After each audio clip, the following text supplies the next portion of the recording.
Speaker, my name is Yusuf Adamu Gagdi. I represent Panshinkanke Kanam Federal Constituency. Mr. Speaker, I'm from Plateau State. Thank you for giving me the opportunity to lend my voice on this very important subject matter that affects the life of the entire Nigerian people, including all of us that are representing the people of this country. Mr. Speaker, I agree totally with the submission of the Deputy Speaker of 10th Assembly. I just want to differ a little bit in one of the major issues he has put together for us to assimilate. Labor are labor.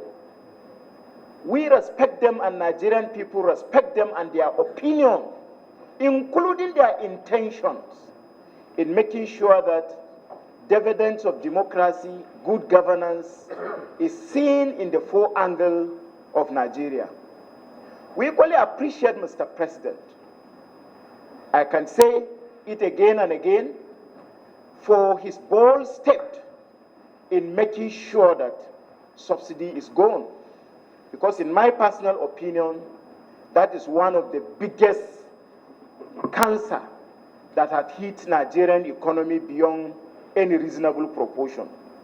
But be that as it may, Mr. Speaker, I was flabbergasted to see the notice put together by Labour today on the reason why they are pushing for this strike to be a reality.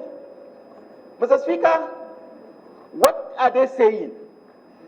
Is this thing about removal of subsidy and how government effort toward implementing those subsidies affect the common man, or it is about issue of misunderstanding between the chairman or president of Labour and a particular state that something happened between the Labour leaders and another?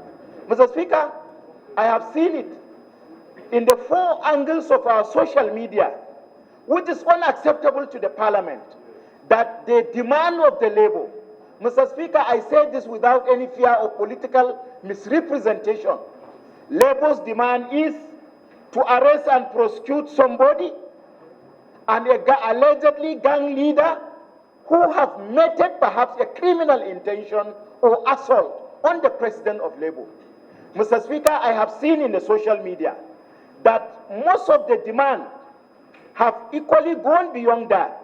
It has to do with removal of police officers that were in Imo when some incidences happened between some citizens of Imo State and the president of the Nigerian Labour Congress.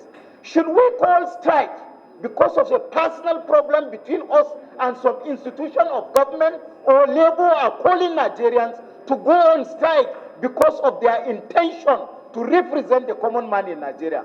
Mr. Speaker, we respect Labour. I am one person that respects Labour Union and their leaders. But the demand that is in the social media is unacceptable to the parliament. We have institution and law enforcement agencies that if there is a problem between the president of the Nigerian Labour, the police are there to investigate. Other institutions of government established by policies and law of the parliament are there to investigate anything that happened between the Nigerian Labour leader president and some citizens of Imo State. This should not be the basis of suffocating government activities. It should not be the basis of shutting down Nigeria. It is high time we speak the truth. It is high time we tell the Nigerian Labour president that he cannot use his personal grievances with some citizens or some government to suffocate activities of government in Nigeria. Let him fight for Nigerian people, not fight for himself. Mr. Speaker, Imo State is one of the 36 states of the Federation. The Labour gathering, the so-called Labour gathering in Imo that led to what happened between him and the so-called talks should not affect the Nigerian people. If he is fighting for oil subsidy removal, for Nigerians to feel the effort and policies of government toward reducing the effect of that, let them do that. Otherwise, Mr. Speaker, I differ in that aspect, and it is high time Labour do what Nigerians want, not what the so-called president wants. Thank you, Mr. Speaker, for giving me